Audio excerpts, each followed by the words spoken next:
All-Pro defensive end Lyle Alzado is 30 years old going into this exhibition match and has been in the NFL for over 8 years.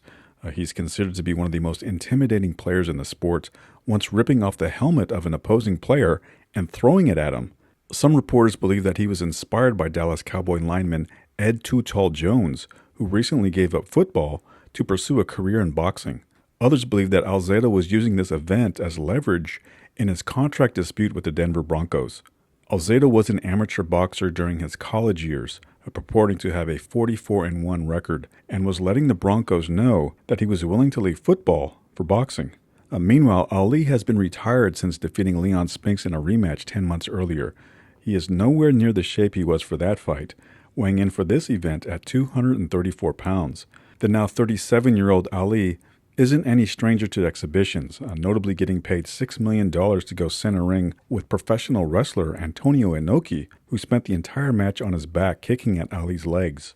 But retirement hasn't dulled Ali's love for insults, as he calls Alzado a big fat football player, and that the lineman would be better off passing through hell in a gasoline sports coat than get into the ring with him. Alzado seemed uncomfortable with the banter, and Ali mocked, "Sucker, don't you want to sell some tickets?" And despite Ali's teasing, there was a harsh reality to his words. Ticket sales were far from impressive. Alzado made a bold move by mortgaging his home for $250,000 to secure Ali's share of the purse. However, the event found itself teetering on the brink of financial jeopardy. The network ABC was uninterested, declining to broadcast it, leaving NBC to acquire the rights, which it did, at a substantially lower price. NBC then opted for a cautious approach, airing the event on tape delay, giving the network the ability to edit out any weak moments. Alzado did show a genuine commitment to the event, seeking guidance from the renowned Denver trainer Bobby Lewis. "It's always been a dream of mine to be the heavyweight champion," Alzado said. "I'm not pursuing this for financial gain from the Broncos. I'm serious about this." Despite his sincere intentions, the bout encountered an unexpected delay right from the start when Alzado entered the ring wearing 2 left-handed gloves. Lyle, you're about to fight Muhammad Ali. Are you Rocky, or are you just crazy?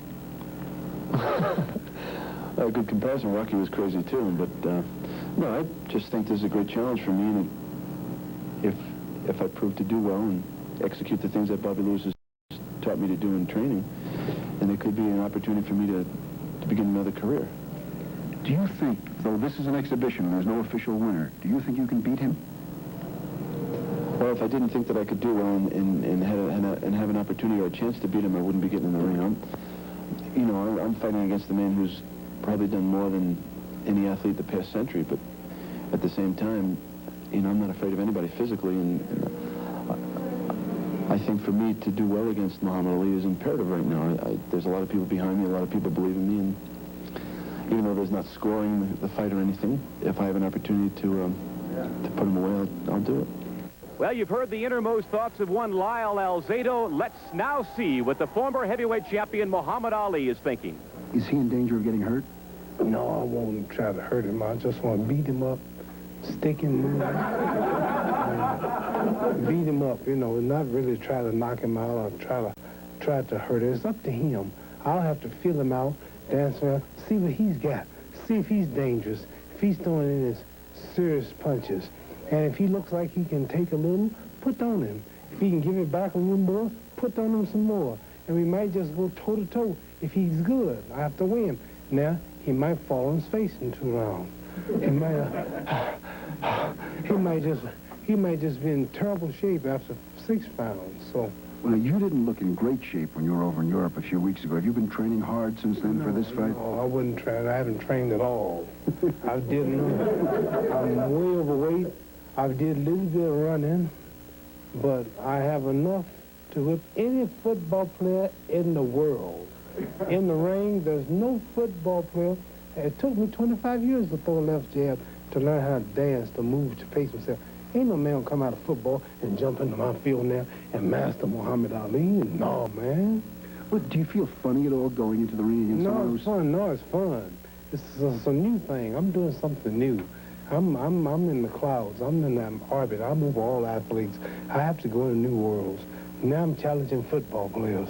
After this one, if you have another football player anywhere else out there listening to me, get ready, get the dough up, and I'll be there to meet you. Over ringside at Mile High Stadium in Denver. Ali at 230 pounds has already come out with the Prince scream that he is so famous for. Look at this, Dick. Now he's trying to scare him. He's doing his dance. Alzado said he wanted to start slow, and he certainly has so far. I don't think he expected Ali to come out quite that aggressively. Ali will probably play for a couple of rounds. He has fought in 95-degree weather before. I doubt very much whether he has fought a mile up in the sky. He fought at over 100 degrees in Kuala Lumpur when he fought Joe Bugner, so he understands heat if he doesn't understand altitude. Of course, then he had to fight a fighter.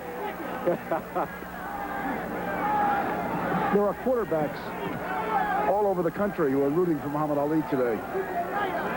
Lyle Alzado at 243 pounds. That's the lightest he has ever been since he turned professional as a football player with the Denver Broncos. They say he has some style. He's an excellent body puncher, so they say. But in the early moment of round number one, Lyle Alzado looks a little befuddled, as well he might.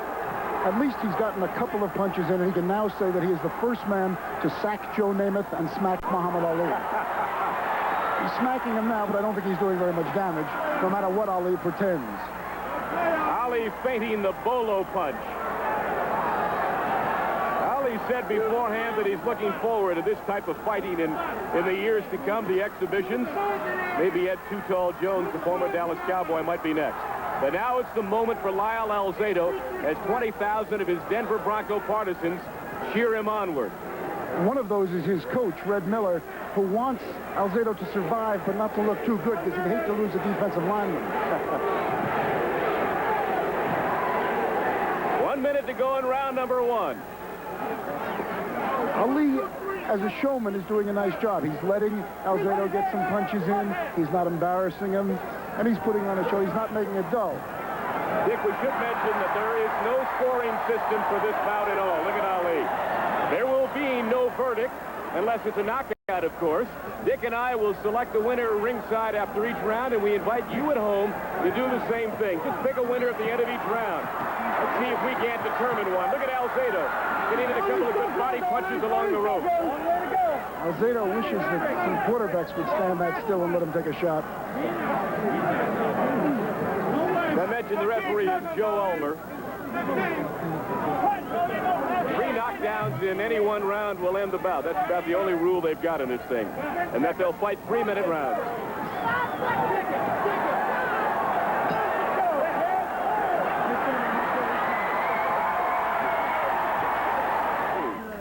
I get the feeling that Alzado is trying to hold his stomach in while Ali is trying to puff his out. Little movement, shift over and work your jab, right? Okay, let's go.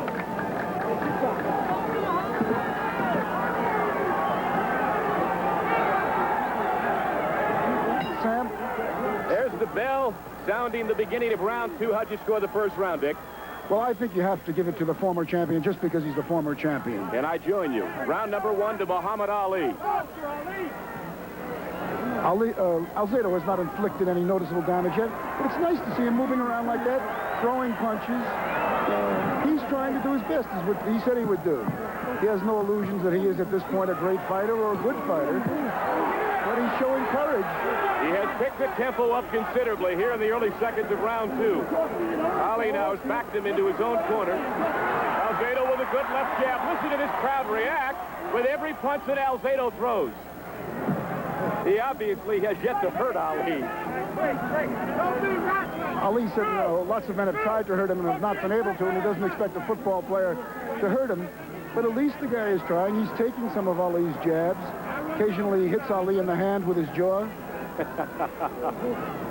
Well, Ali said that he wants to use this as a barometer as to whether or not he would be capable of becoming a professional fighter. The Denver Broncos don't like to hear those kinds of words being spoken, Dick. I wonder how he'll make the judgment. I mean, he knows he's not going to beat him. Presumably, he won't beat him here today. I don't know. I think it's a very hard judgment to make. I mean, Alzado is 30 years old. It's kind of late to start a a new career, even though he was an amateur fighter and he lost only once as an amateur. But he's fighting a 37-year-old man who is not trained at all for this fight. Alzado seems to be far more comfortable here in round 2 than he was in the opening round. He's exchanged some punches with Ali, taken a couple, and landed a few. I think even Lyle Alzado, as brave as he is, has to have started off in awe. And some of the awe may be fading, the butterflies going away, the nervousness. Oh, he's playing a few games too, which Ali will enjoy. 1 minute. 1 minute to go in round number 2.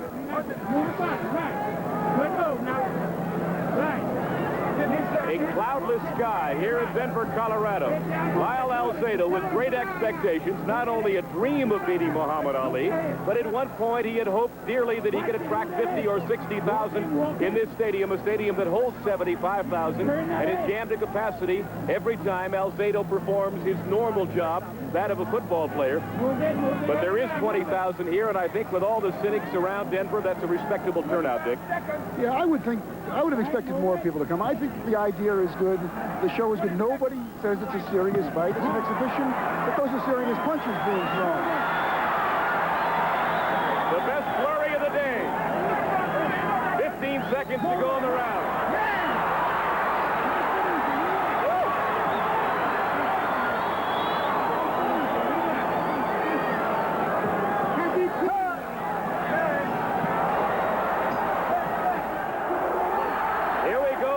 Number 3, I give that one to Lyle Alzado, round 2, Dick. For guts, for showing up for it. Yes. There you go. Give him on that basis. He got some good advice between rounds from Bobby Lewis.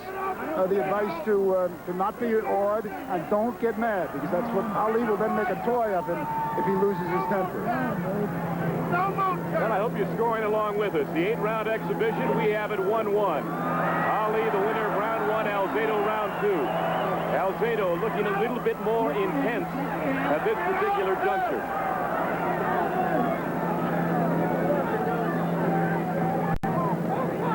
I think Alzado is moving better than you could expect.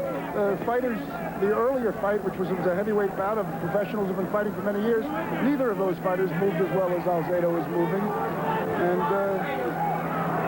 it's not, the shameless farce that it could have been. For those of you who think that Alzado is fighting strictly on a lark, he does have some boxing experience. It has been 10 years since he's had the gloves on, but as a youth, Alzado fought 45 times as an amateur, winning 44 of them, including the Midwestern Golden Gloves Championship. He is now starting to taunt Ali and playing with him, and the crowd loves it. The crowd loves it. I don't think Bobby Lewis loves it. But it's the proper spirit of the thing, and he should do it.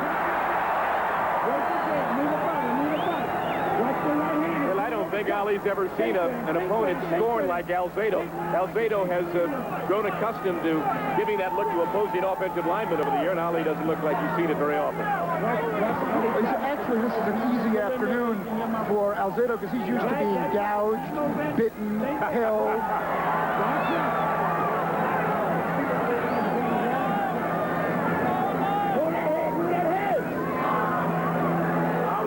Out the left jab. Some of his pre-fight banter included thoughts of, it took me 25 years to learn how to jab. How does this football player in his wildest dreams think he can stand in the same ring as I? Whoa, good overhand right by Ali, the best one he's landed. Look at Alzado shake his head. Another one came in. Ali landed twice, right in Ali's corner.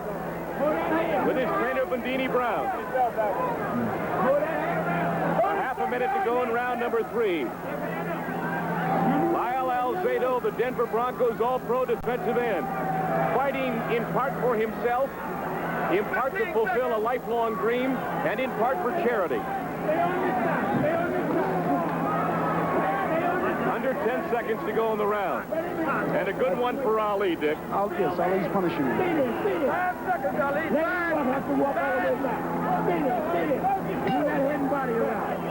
The bell's starting round 4.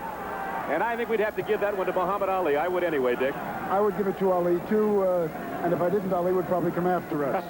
I think it's interesting to note that Ali's corner has so many familiar faces in it. Wally Muhammad is there, Bundini is there, Gene Kilroy is there, but the man who's missing, of course, is the most important man, Angelo Dundee. That indicates that it is an exhibition, not a fight.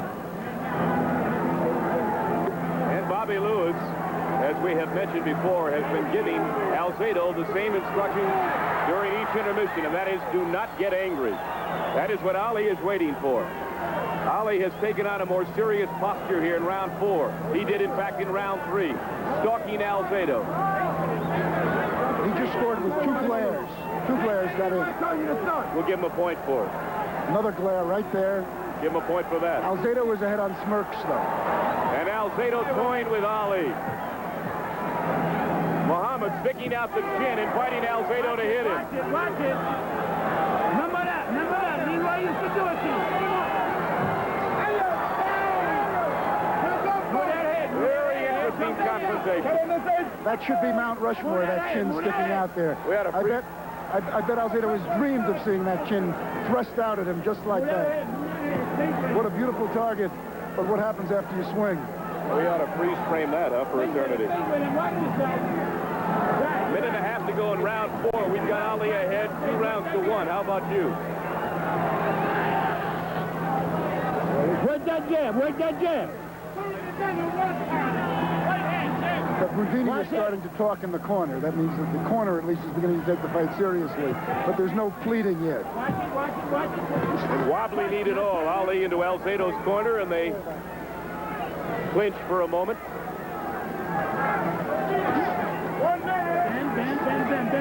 Sam Nover, Dick Schaap were ringside at Mile High Stadium in Denver, Colorado. An 8-round exhibition. This is halfway point for us. Muhammad Ali and Lyle Alzado. There will be no verdict out of this particular arena, and we have invited you to join us in scoring each round as you see it.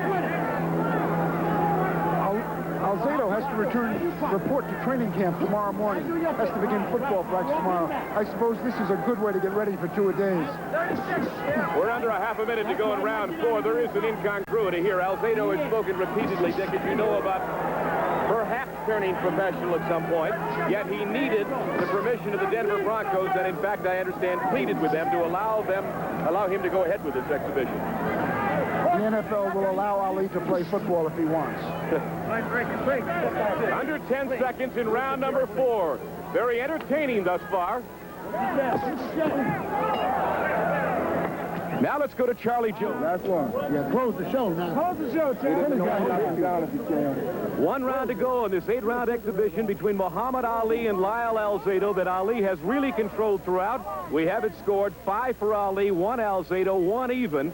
And earlier in this fight, of course, Ali stuck a thumb in Alzado's eye, but was very playful and did not take advantage of that unfortunate circumstance. Round 8 upcoming.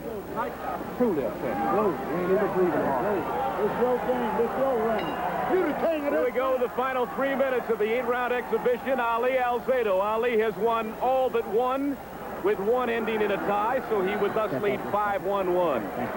And to show you how much confidence the Denver Broncos had in Lyle Alzado's boxing talent, they took out a $1 million insurance policy with Lloyd's of London that pays the Broncos for every day that Alzado doesn't play due to a boxing injury from this here fight, Mr. Schaap. I don't think he's going to suffer any injury. I don't think Ali is either.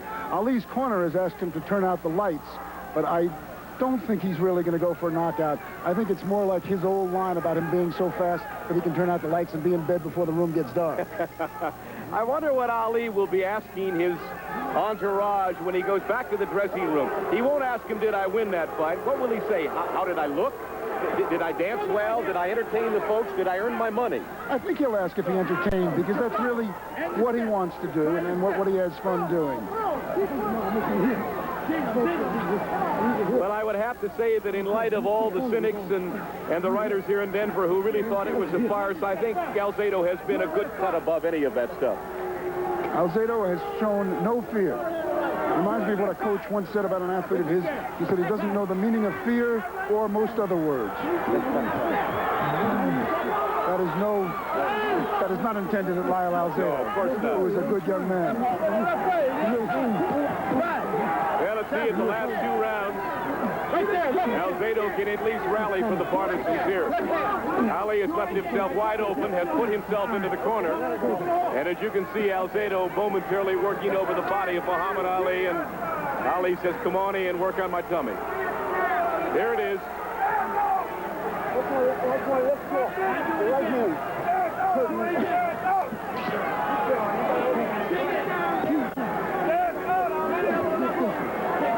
I'm not particularly thrilled about this ending, Dick. I think he could have had a little better ending than this.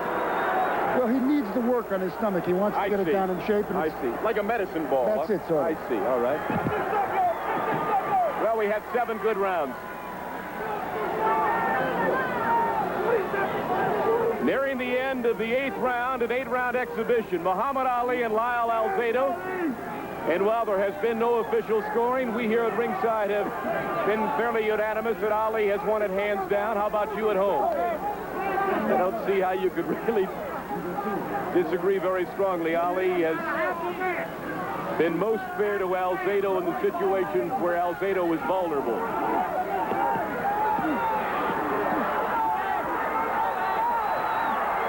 There's a good flurry at the end. More slaps than punches, but very entertaining.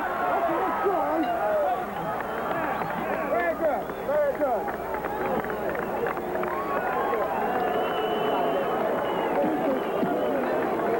Well, it's all over. Muhammad Ali has helped Lyle Alzado realize a lifelong dream to fight in the same ring. He didn't allow him to fulfill all of that dream, however, because Alzado wanted to stand over a fallen Ali at some point in this particular bout. It didn't come to pass, but he demonstrated some intestinal fortitude. Let's take a look at some of the body punching here that went on late in round number 8. Alzado and Ali trying to end in a flurry as the people have piled into the ring here. Alzado with the left. And Ali content in the corner to just cover up, knowing that Alzado at this particular point would do him no harm at all. Nobody got hurt. There were no knockdowns.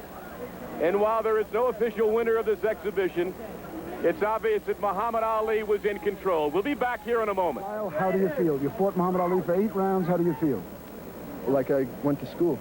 Exactly how I feel. You know, I needed to know what I had and what I had to do to become a champion. I mean, I'm not in the class Ali is, but, you know, he's the greatest fighter of all time. And I'm not just saying that because he's standing here. But I had to know what I had. He hit me a couple of shots and maybe could have cleaned up on me, but he let me go to see what I had left to come back with. And, you know, The reason I got off of it, my thumb hit your eye, remember? Yeah. My thumb got in his eye. For a moment he couldn't see, and in a professional fight, they wouldn't stop a fight because of that, but it's hard to see. You know, Tell me what you have learned. Do you want to fight more? that I would like to speak with Bobby Lewis and I'll say this. Muhammad Ali. He's got a chance to be a world champion and surely a top contender because I did my best for 8 rounds and he held his hand. So I'm sure he'll work with it. He don't want to brag. He'll work with any of the things out there today with some training. Let's take a look at some of the fight. We've got some of it here on the monitor. If we can just get him to step away now here, we'll take a look at the fight. Tell me what you're seeing, Lyle. Lyle, can you tell me what you're seeing here on the screen? You're seeing the fight? What's happening is I'm trying to fight with him, and obviously, you know, he's got so much technique that, you know, I'm obviously new to the game, and I'm trying to pound away, and I don't have the technique that is necessary to land on him and score on him. If it had to score the fight, it'd be pretty obvious that I would have lost all the rounds. But what I learned here is a lesson, and that's what I needed to know to make a decision in the future. Muhammad has become a friend of mine, and I want to sit down and talk with him and Bobby Lewis and decide what they feel that I can do and what I should do. What the average man wants to know is, what does it feel like to get hit by Muhammad Ali? How about standing underneath and having a birthday party with your family and having the building next to you fall on top of you? Is exactly what it felt. He hit me with a straight right and a left hand that I saw double for about a round and a half, and I think he let me go. He let me go for me to regain my composure. I thought probably one point, because Salone tried to clear it out. That's happened to me. Then you can be hurt because you can't see good. So I backed off until he cleared his head. What about if he fights Too Tall Jones? If he fights too? Oh, you know, you're talking about the greatest heavyweight of all time. I mean, I'll tell you something. I hate to take this from interview, but I'm not boasting. No, I'm not making excuses. I haven't trained one day this fight. I ran about 2 weeks, but I haven't had time to train. But if I fought Too Tall or anybody else, I'm sure I'm not. This is my last real exhibition because they're taking too much out of my body. I'll tell you something. He gave me a chance maybe to be the last man in the ring with him. And I'm going to have a copy of this. And when I'm an old man, I'm going to call Ali up and I'm going to say, Muhammad, come to my house. I want to show you something. And then I'm going to tell him, see, I beat you on a decision.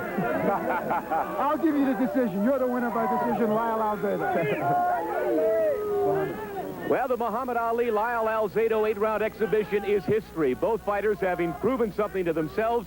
Alzado now having to make the determination whether or not he wants to leave football in the future and become a professional boxer. Dick, how'd you feel about the whole thing? Well, I think there were some people who were afraid that this would be demeaning to Ali. I don't think it was demeaning. It was a show. He put on a show. I think some of his more recent professional fights where he won only by the grace of his reputation were demeaning. Not this. This was the consummate showman at his work. Well, one thing I know for sure, I've been in cooler places.